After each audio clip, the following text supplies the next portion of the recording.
Yo, what is up? This is DevineYGO, and gonna be doing a deck profile on my KASHTIRA Mutants. I don't know who else is, or who all out there is messing around with KASHTIRA Mutants. Probably not a lot of people. But yeah, I decided to put this deck together just because I didn't want to play just regular KASHTIRA.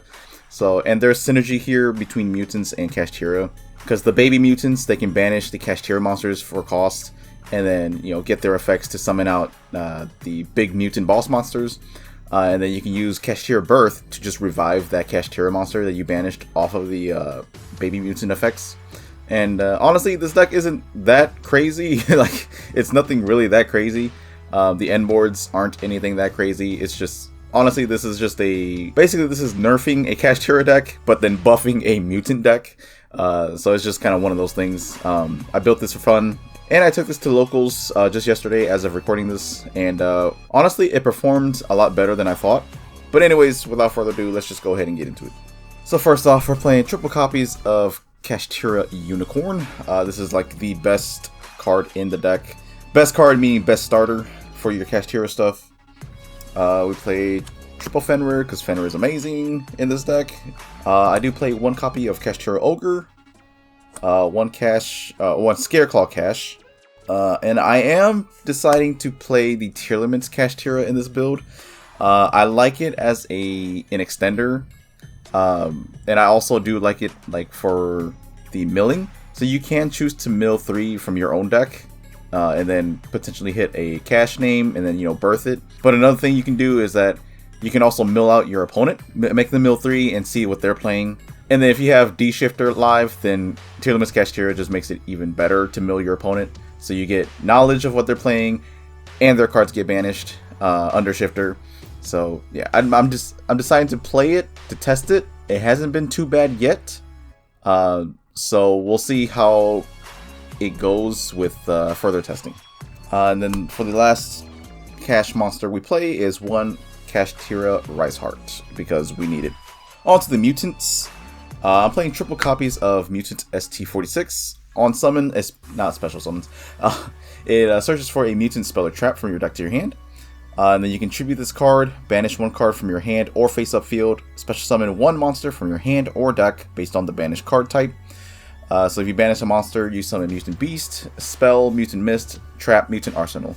And then I'm playing 2 copies of the Mutant MO5, which is a little bit weird.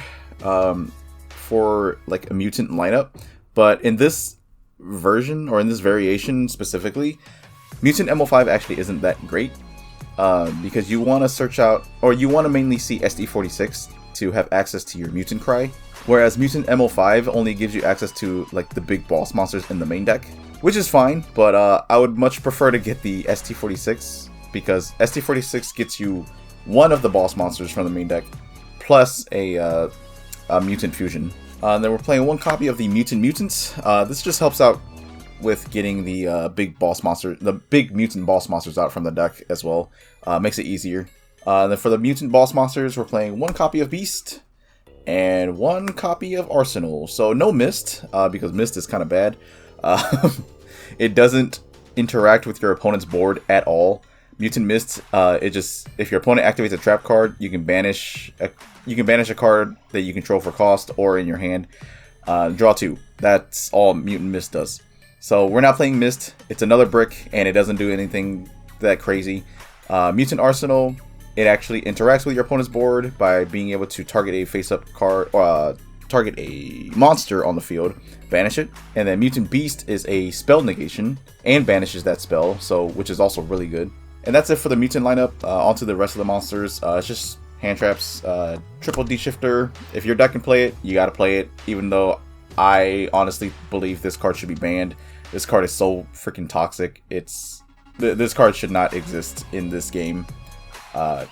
Deserves to be banned, but it's not, so we're abusing it while we can. And then I play one copy of Ghost Ogre and Snow Rabbit, because I do play E-Telly in this deck. So if we don't want to E-Telly into our mutants, we can just E-Telly into Ghost Ogre to have another interruption. Onto the spells. Triple copies of the Planet. Did I just say plant? Planet Ratesoth. I mean, it's essentially a starter. Searches your unicorn. triple copies of Kashtira Birth. This is your grind game, and triple copies of Kashtira Theosis. So playing 2 was okay. In the tournament, I actually played 2. I actually just threw in the third one. And I wanted to throw in the third one because I wanted to... So I forgot to mention, this is a 43 card deck.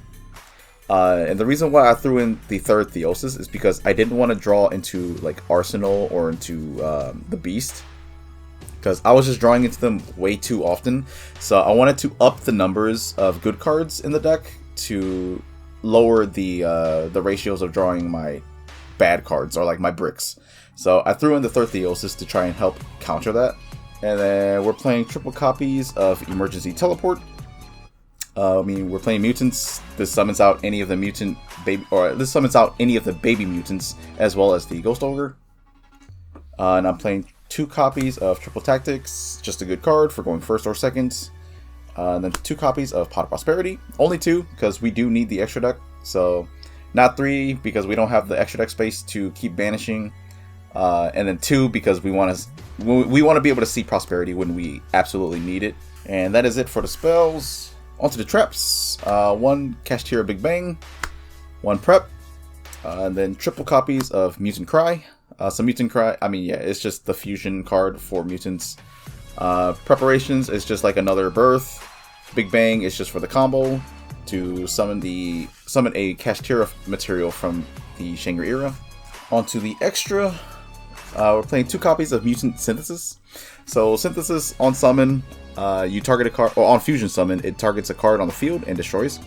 And then when your opponent activates a card effect, quick effect, you can activate this effect. Basically, Synthesis becomes unaffected by that card typing. So if your opponent activated a monster effect, Chain Synthesis, he becomes immune to monster effects. If your opponent activated its spell effect, and then Chain Synthesis becomes immune, or becomes unaffected by spell effects, and then traps unaffected by traps. And then if this card is destroyed by an opponent's card, you can add one of your banished mutant cards to your hand, which is a nice little recycle ability.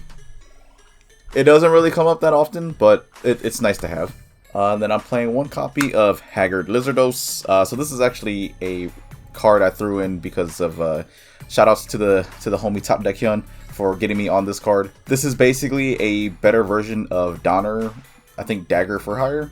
I think that's the full name. Because Dagger for Hire, it pops a card, but it pops itself, I think. And then, but Haggard, you can banish itself and then make a monster that your opponent controls have the same attack as Haggard. And since you banished a reptile, you can draw a card. So you can use 2 monsters that you control on board. You go into Haggard effect, banish itself, make one of your opponent's monsters 800 attack, draw 1, and then special summon Kashtira. Basically, you can run over their monster just with your cash monsters. I don't know. So it's basically a Donner, but you get to draw 1. Then I'm playing 1 copy of the Soldier of Chaos. Just really easy to make with the level 7 protection effects because we're playing a bunch of level 7s. It's Kashtira. Then for the XCs, I'm playing the Utopic Future package. I personally really like it. It's just nice to be able to get a Omni Negate on board and can't be destroyed by battle or card effects. So it's nice. I like it. I'm personally enjoying it. 2 copies of the Shangri-Era. This is standard. We're playing 1 copy of the Red Eyes Flare Metal. 1 copy of the Darkest Dragon Doom Rider. This is just because I don't really have that many rank 7s on me. I don't own that many good rank 7s. This was just one of the few that I wanted to play because it's another non-number XC monster. So for to help go into Draco Future. But Doom Rider is pretty cool too. Once per turn, you can detach 2 materials from this card, target 1 face-up monster or 1 face-up card on the field, destroy it. So it is spot removal. And then if you destroyed a monster, you can make 1 face-up monster you control, gain attack equal to the destroyed monster's original level or rank times 300 until the end of the turn, or until the end of the next turn. So Doom Rider, you can buff up one of your monsters and then use it and another rank 7 to go into your Utopic Futures. So it's just another nice card to have as well. And then we're playing 1 copy of Big Eye. Big Eye is amazing. It's such an amazing card. Just being able to steal an opponent's monster is really good. Then we're playing one copy of the Titanic Moth. It allows you to swing directly to help you go into the Zeus. Then I'm playing one copy of the Harmonizer Gradel, which is another good card for graveyard interruptions. And then last but not least, we are playing the Typhon because it is also an amazing card. Alright, so to end the video, I'm going to go ahead and do one test hand just to show like what kind of hands you can expect from this deck realistically. So I'm just going to shuffle and we'll get into it.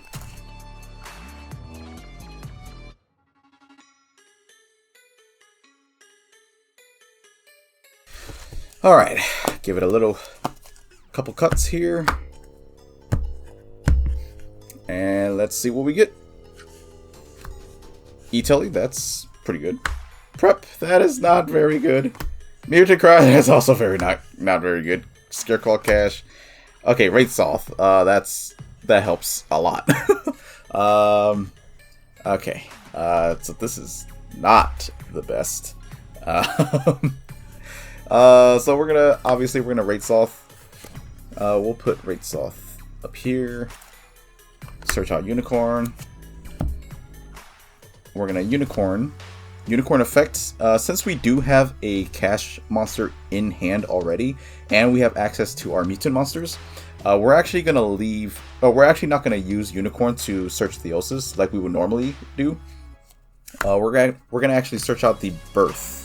And then what we're going to do here is we're going to E-Telly. Usually we would summon 46 here, but because we already have access to Mutant Cry, we're going to go ahead and summon out the MO5. I'm going to put the grave here, and then MO5's effect, we'll search out our mutants. And then since we control a mutant card on the field, we're going to special summon Mutant. And then we're going to use Mutant's effect to tribute itself, and then banishing for cost a mutant trap to then allow us to summon out our mutant arsenal. And then due to Mutant's effect, we summon Mutant Arsenal. We will take damage equal to Arsenal's attack, which is 3000, which is a little unfortunate. It is a hefty amount of damage to be taking, but yeah, I mean, it is what it is. And then what we're going to do here is use MO5's effect, tribute itself, banishing the Scareclaw Cash from the hand as cost to allow us to special summon out Mutant Beast. And then we're going to activate the KASHTIRA Birth effect to summon out the Scareclaw Cash, overlay Scareclaw Cash and Unicorn to go into the Shangri Era. And then, I mean, we'll set the Cry, set the Prep, end phase, pass turn. And then your opponent's standby, Shangri Era's effect. So because we have Arsenal on field, you could just go for Unicorn to have a different form of interruption. Or if you want basically double Fenrir effect, you could just go into Fenrir. So that way you have a banish here and you have a banish here, which isn't that bad. But for the sake of variety, we're just going to summon out the Unicorn. So for interactions here, we have Unicorn to banish a monster from your opponent's extra deck. We have Arsenal that can banish himself to target a monster on the field and banish. And then we have Mutant Beast. He can banish himself to negate the activation of an opponent's spell card or effects and banishes it as well. And then you can activate the Mutant Cry. We're going to shuffle back the Beast and MO5. So two mutant monsters with different attributes to then summon out our copy of Mutant Synthesis. And Synthesis on summon will target a card on the field and destroy. So that was 4 different types of interactions. And if you hit the right cards in your opponent's combos, or unless they just have, extenders for days, which will be quite unfortunate, then usually that'll be enough for your opponent to not be able to break your board. So then you would draw for turn, Mutant Cry, well, that's kind of bad, but we'll use Shangri Era's effect to summon out, at this point, it really doesn't matter that much. We'll just summon out the Tier Cash. We'll mill our opponent for 3, and we can use Unicorn's effect to search us our copy of Theosis. We'll activate the Theosis, targeting the KASHTIRA, or they're both KASHTIRA. Tearlament's KASHTIRA, or the Unicorn, doesn't matter. We're going to summon out Fenrir, and then Fenrir's effect, we're going to search out the copy of Ogre, using Fenrir and the Tearlament's KASHTIRA. gonna summon the Doom Rider. You could go into Big Eye if our opponent had a monster on field. But even if our opponent had a monster on field, Doom Rider is not that bad of an option either. Because we can use Doom Rider, detach 2, target and destroy a monster our opponent controls, and then we can make Synthesis stronger. And then from here, we can overlay these two, the Shangri-Ira and the Doom Rider, into our copy of Utopic Future, and then into our Utopic Draco Future. And then from here, we can just simply Birth Effect, summon Fenrir from Grave, and then we haven't normal summoned yet, and we have Birth, so we can normal summon our KASHTIRA Ogre, and this is over 8,000. This is actually over 10,000. But alright, yep, that is it for the deck profile. Hope you guys enjoyed it. And yeah, let me know what your guys' thoughts are on the deck in the comment section below. And honestly, for the extra deck, I've been wanting to add in a Link 2, like a better Link 2 other than Haggard. Just to have, like, basically just to have a Link 2 to end my board with. Because sometimes it does come up where I want to end on a Link 2. Or go into a Link 2, but I just don't have the space, and I also don't have any good Link 2 monsters. Like, I don't have copies of SP. That card is still way too expensive out of my budget. I've thought about running Pit Knight early as a substitute for SP, but good players will play around the Pit Knight arrow, and yeah, Pit Knight's just, I don't know, it's just not that good of an interruption. And then I've thought about throwing in Dispatch Parazzi, just because it forces your opponent to attack into it if they decide to attack, and it destroys their monster as well. But I don't know, Dispatch Parazzi also just, it's a battle trick, so it's just, it only happens in battle phase, and I don't know if it's worth running. I also just don't know what to cut for it. Everything in here, like, I kind of go into quite a bit. But I don't know. Let me know what your guys' thoughts are in the comments below, as I said. And if you guys enjoyed the video, hit that like button. If you guys enjoyed the idea of KASHTIRA Mutants. And yeah, I will see y'all in the next one. Peace.